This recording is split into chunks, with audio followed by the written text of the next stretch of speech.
मैं राणा की बात आपसे कह रही हूं ना, पूरे जीवन भर स्वाभिमान कमाया, पूरे जीवन भर झुके नहीं, लेकिन आज अंतिम समय है उस राणा का। और अंतिम समय में जब उनको लग रहा है कि अंतिम समय मेरा नजदीक है और वो छटपटा रहे हैं, अंतिम समय की छटपटाहट जब उनके कुछ सामंत आदि थे उन्होंने देखी तो उनको आश्चर्य हुआ। उन्हें लगा कि ये राणा तो बड़ी से बड़ी विपत्ति में घबराया नहीं, मृत्यु को तो मानो ये हथेली पे रख के घूमता था। आज जब मृत्यु सामने है तो ये राणा ये छटपटा क्यों रहे हैं? लेकिन पूछने की हिम्मत नहीं है। करवटें बदल रहे हैं, राणा छटपटा रहे हैं। आखिर एक सामंत ने थोड़ी हिम्मत की और हिम्मत करके पूछ ही लिया, राणा मुझे लग रहा है आप किसी बात को लेकर के व्याकुल हैं, आप छटपटा रहे हैं, आपके मृत्यु सामने है, लेकिन कोई ऐसी बात है जो आपको आराम से मरने नहीं देना चाहती। ध्यान से सुनना सज्जनों। वो राणा प्रताप कहते हैं, सामंत तुमने मेरी बात को, मेरी वेदना को ठीक तरह से समझा, बिल्कुल सही कहा आपने। बस मेरे प्राण कुछ ही क्षण में निकल जाएंगे, लेकिन एक घटना बार बार मेरी स्मृति में आ रही है और वही घटना मुझे आराम से मरने नहीं दे रही है। कौन सी घटना थी वो? राणा प्रताप कहते हैं कि कुछ समय हो गए, कुछ समय पहले मैं इन्हीं झोंपड़ी में बैठा हुआ था और मेरे सामने वाली जो झोंपड़ी है उसमें से मेरा पुत्र अमर सिंह निकल रहा था। जब अमर सिंह निकल रहा था तो सामंत, अब ये तो झोंपड़ियां ही हैं, कोई महल थोड़े ही हैं, इनके गेट भी छोटे छोटे हैं। जैसे ही अमर सिंह निकल रहा था तो अमर सिंह की पगड़ी उस झोंपड़ी के दरवाजे से टकरा गई और उस दरवाजे से टकरा गई तो अमर सिंह को इतना गुस्सा आया कि उसने तलवार निकाल करके उस झोंपड़ी के दरवाजे को काट डाला और जो बांस था उसको तोड़ करके बाहर डाल दिया।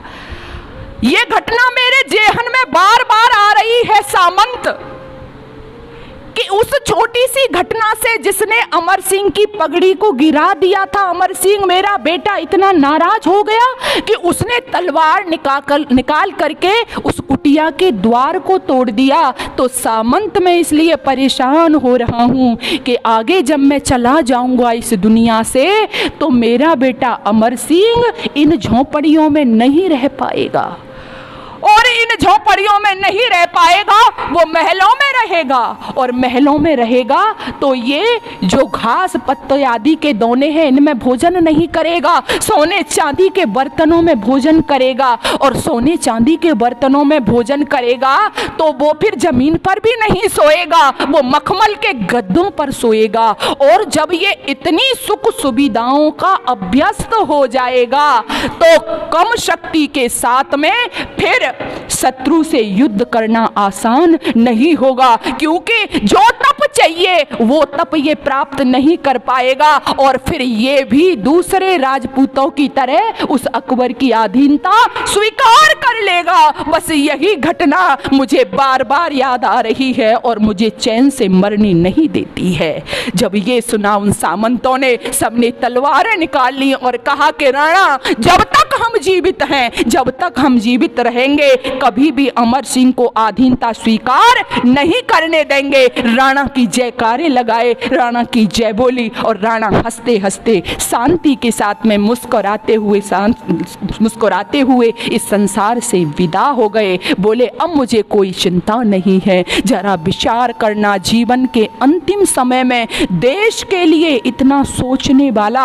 अपने स्वाभिमान की रक्षार्थ सोचने वाला, अपने यश को बचाने वाला, क्योंकि वेद ने भी कहा कि मृत्यु क्या है। अब जो सच्चे लोग होते हैं, जो विद्वान लोग होते हैं, जो महापुरुष होते हैं, उनकी मृत्यु क्या है? अपयश ही मृत्यु है।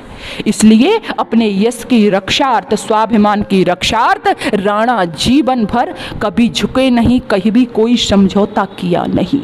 ये प्रेरणा हमें कहां से मिलती है? अपने इतिहास से मिलती है।